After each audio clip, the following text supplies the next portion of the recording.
Bien-aimés frères et sœurs en Christ, que la lumière du Seigneur éclaire vos cœurs en cet instant où nous allons partager ensemble une histoire bouleversante, une histoire qui dépasse l'entendement humain et qui met en lumière la fidélité et la sainteté de notre Seigneur Jésus-Christ.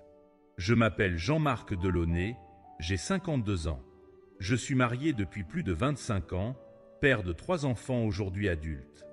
Je suis né dans une famille chrétienne traditionnelle, mais ma foi a été longtemps plus culturelle que vivante. J'ai traversé des moments de doute, des blessures profondes, des incompréhensions sur la souffrance et la mort. Peut-être comme vous, je me suis déjà demandé pourquoi Dieu permet certaines épreuves. Pourquoi la foi semble parfois s'éteindre dans nos cœurs. Aujourd'hui, je veux vous inviter à vous installer confortablement. Ouvrez votre cœur, car ce que vous allez entendre n'est pas un simple récit, mais un rendez-vous divin. Une expérience d'au-delà de la mort vécue par un prêtre orthodoxe qui est revenu à la vie avec une révélation bouleversante sur l'état des églises de Jésus. Avant d'aller plus loin, j'aimerais que vous participiez avec moi. Écrivez en commentaire cette parole de foi. Seigneur Jésus, garde ton Église dans la vérité. Abonnez-vous à cette chaîne pour recevoir d'autres témoignages qui fortifient la foi et partagez cette vidéo avec une personne en difficulté. Dites-nous également d'où vous regardez cette vidéo, car chaque témoignage est une semence de lumière qui voyage à travers le monde. Maintenant, entrons ensemble dans ce récit extraordinaire. 5 signes, 5 révélations successives vont marquer cette expérience. Chacun d'eux contient une vérité spirituelle profonde, un avertissement, mais aussi une espérance pour l'Église et pour chacun de nous.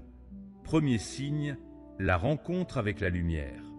Lorsque ce prêtre ferma les yeux sur son lit de souffrance, il pensa que tout s'éteignait.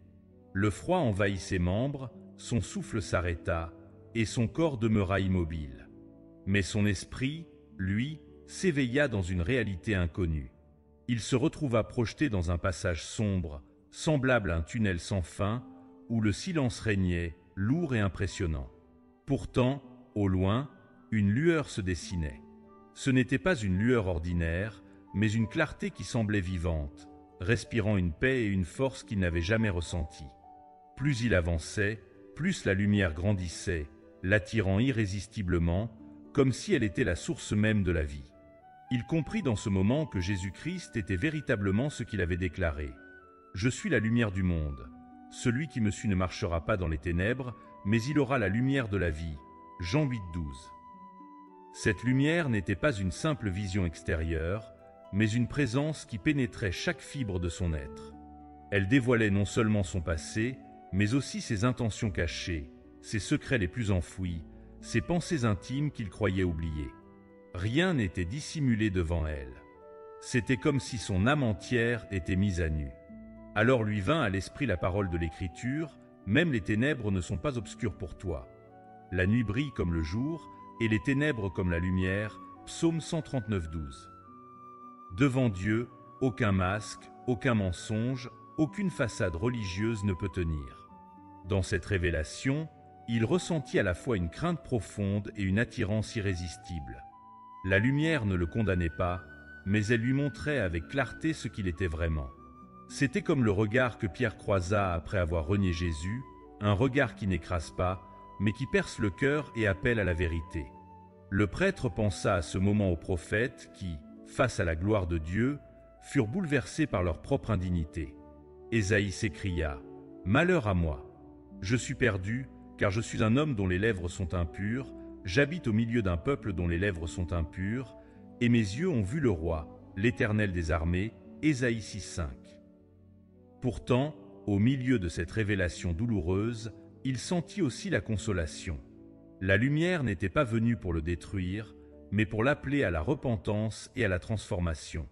Elle lui rappelait la promesse de Jean 1,5 « La lumière luit dans les ténèbres, et les ténèbres ne l'ont point reçue. » Le prêtre comprit que ce feu divin venait éclairer ses ténèbres intérieures pour lui offrir une nouvelle chance.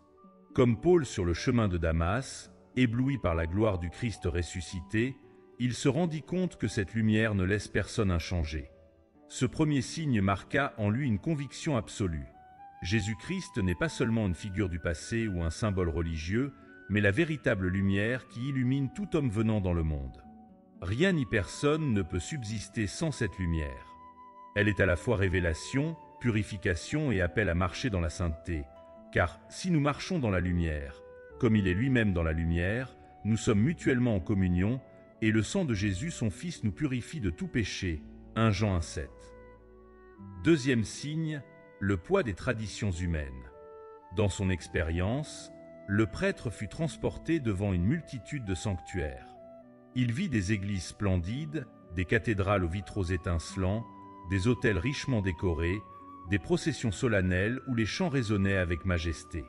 Les fidèles remplissaient les bancs, récitant des prières avec ferveur apparente.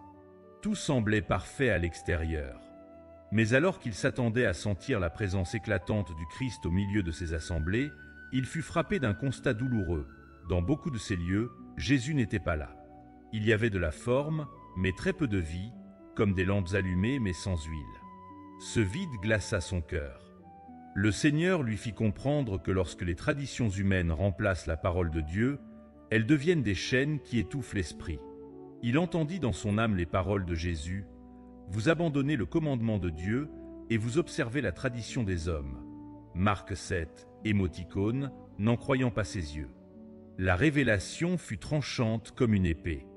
Il vit des foules se rassurer dans des rites appris, mais leur cœur restait éloigné de celui qu'il disait adorer. Comme l'a écrit Ésaïe et repris par Jésus: « Ce peuple m'honore des lèvres, mais son cœur est éloigné de moi. » Ésaïe 29,13, Matthieu 15, émoticône, n'en croyant pas ses yeux. Il comprit que le danger n'était pas seulement dans les grandes églises visibles, mais dans la vie de chaque croyant. Nous sommes souvent tentés de nous réfugier dans des habitudes, dans une façade religieuse qui rassure, mais qui peut devenir un masque. C'est comme Israël au désert. Ils voyaient les miracles de Dieu, mais leur cœur s'endurcissait par la routine des murmures et des rites. Le prêtre pensa aussi au temps de Jérémie, quand le peuple criait « C'est ici le temple de l'Éternel, le temple de l'Éternel ». Mais leurs actes prouvaient qu'ils avaient abandonné la justice et la vérité. Jérémie 7, 4-6. Cette vision l'assaillit avec force. Les traditions ne sont pas mauvaises en elles-mêmes lorsqu'elles servent la foi, mais elles deviennent un fardeau mortel lorsqu'elles remplacent la vie de l'esprit. Paul lui-même, avant de rencontrer Jésus, était un homme zélé dans les traditions de ses pères, Galates 1,14, mais ce zèle l'avait conduit à persécuter l'Église. Ce n'est qu'après avoir rencontré le Christ vivant qu'il a compris que la lettre tue, mais l'esprit vivifie, 2 Corinthiens 3,6. Il vit alors une image bouleversante, des églises où les chants montaient comme un parfum, mais qui restaient suspendus dans les airs, ne trouvant pas d'autel vivant dans les cœurs. La véritable adoration ne se trouve pas dans la répétition mécanique des gestes, mais dans un esprit brisé et contrit. Comme le dit le psaume 51,19, « Les sacrifices qui sont agréables à Dieu, c'est un esprit brisé, ô Dieu. Tu ne dédaignes pas un cœur brisé et contrit. » Ce deuxième signe était un appel clair.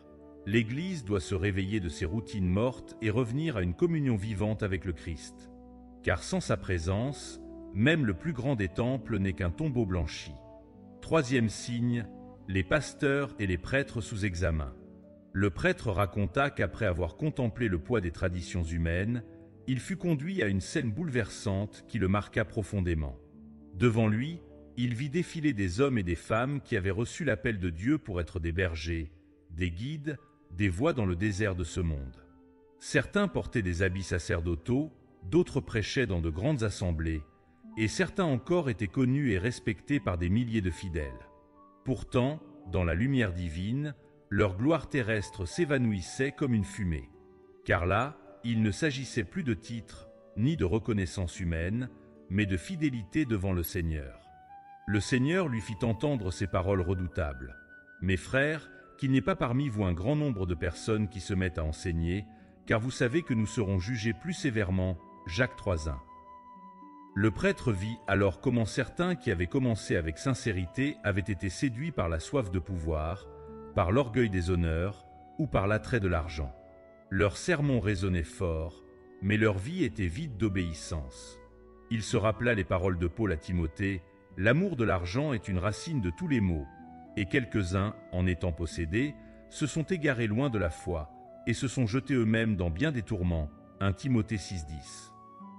Mais à côté de cette vision douloureuse, il vit aussi l'inverse, de simples serviteurs, inconnus des foules, parfois méprisés ou oubliés. Ils n'avaient pas de grandes églises ni de projecteurs braqués sur eux. Mais ils prenaient soin du troupeau que Dieu leur avait confié, visitant les malades, consolant les affligés, enseignant patiemment les enfants, persévérant dans la prière et dans la vérité. Et dans la vision céleste, leurs récompenses brillaient comme des étoiles, rappelant les paroles de Daniel 12:3.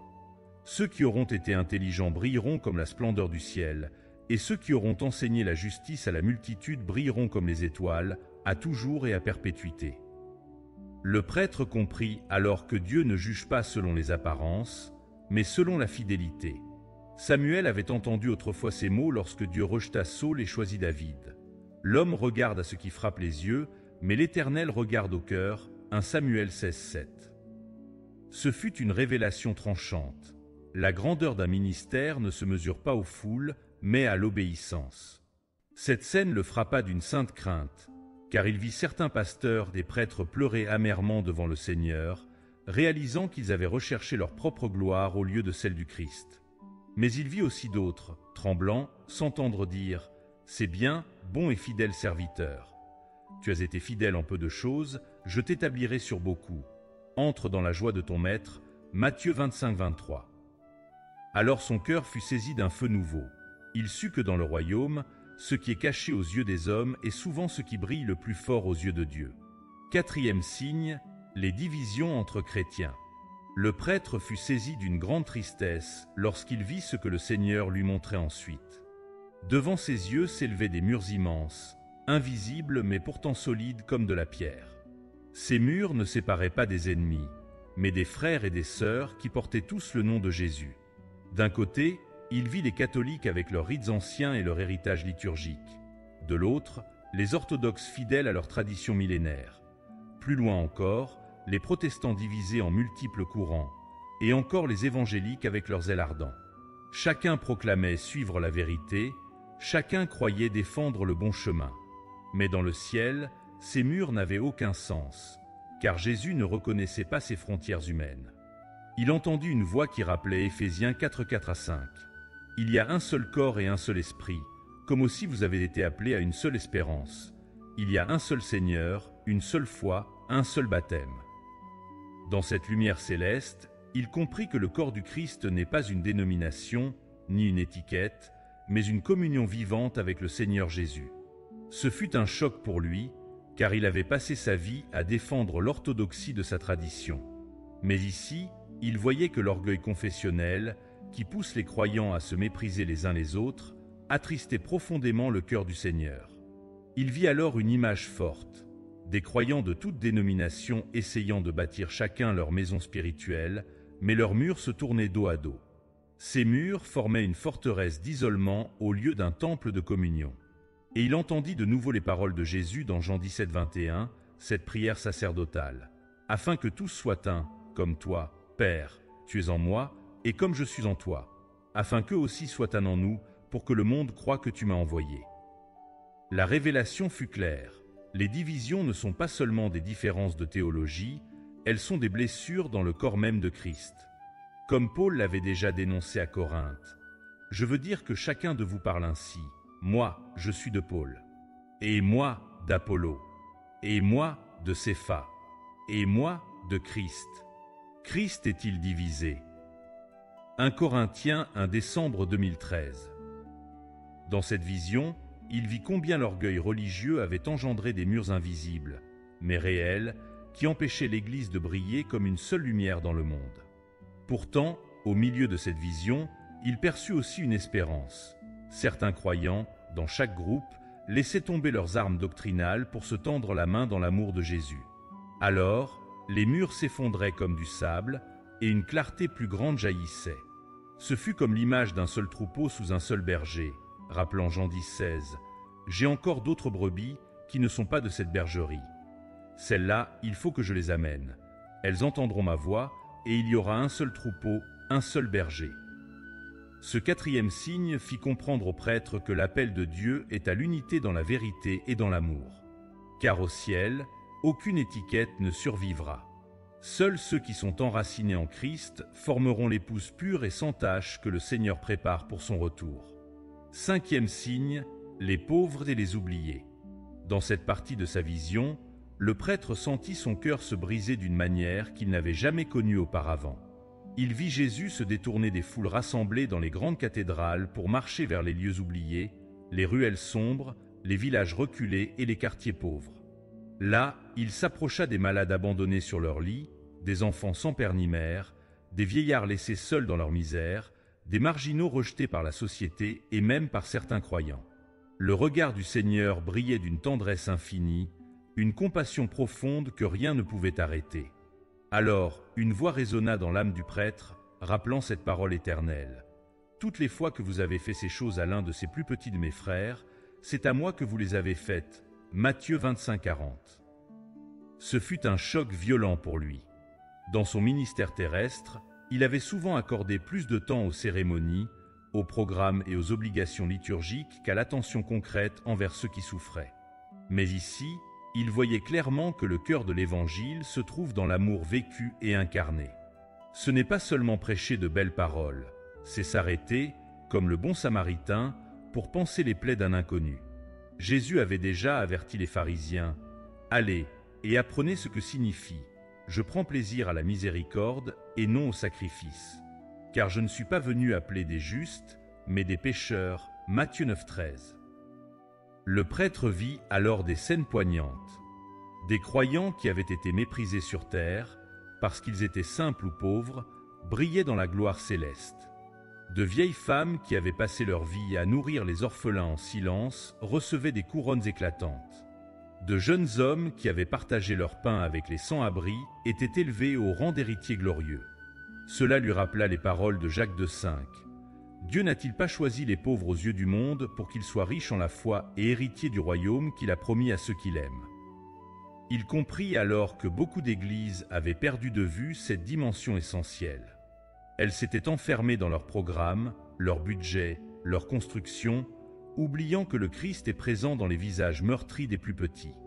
Comme l'avait prophétisé Ésaïe au sujet du Messie, il a été méprisé et abandonné des hommes, homme de douleur et habitué à la souffrance, Ésaïe 53:3. Jésus n'est pas venu pour être servi, mais pour servir et donner sa vie, Marc 10:45. Cette révélation fut comme un glaive pour le prêtre. Il comprit que l'Église ne sera jamais mesurée par ses structures visibles, mais par son amour pour les plus faibles. Car c'est dans les larmes essuyées, dans les mains tendues et dans les cœurs consolés que l'Évangile prend chair et que la gloire de Dieu se manifeste réellement. Le prêtre témoigna avoir vu que de nombreux chrétiens vivent leur foi comme des spectateurs. Ils viennent à l'Église pour recevoir, mais ne deviennent pas eux-mêmes témoins actifs. Or, dans l'au-delà, ce n'est pas ce que nous avons consommé qui compte, mais ce que nous avons produit comme fruit.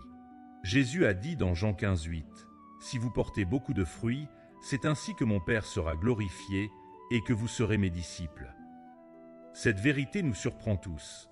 Ce n'est pas notre affiliation religieuse qui pèse le plus devant Dieu, mais le fruit de notre amour, de notre obéissance et de notre témoignage. Bien-aimés frères et sœurs, ce témoignage n'est pas une histoire pour nous divertir. C'est un appel pressant du ciel. Le Seigneur nous avertit, mais aussi nous encourage. Fermez vos yeux un instant et priez avec moi. Seigneur Jésus-Christ, toi qui es la lumière du monde, viens purifier ton Église. Pardonne nos divisions, nos orgueils et nos compromis. Rallume en nous le feu de ton esprit. Prépare nos cœurs à ton retour. Que chacun de nous marche dans la vérité, dans l'amour et dans la sainteté. Au nom du Père, du Fils et du Saint-Esprit. Amen. Frères et sœurs, gardez ceci dans vos cœurs. L'Église véritable, ce ne sont pas les murs, ce sont les cœurs unis à Jésus. Ne perdez pas de temps, engagez-vous aujourd'hui à marcher dans la lumière.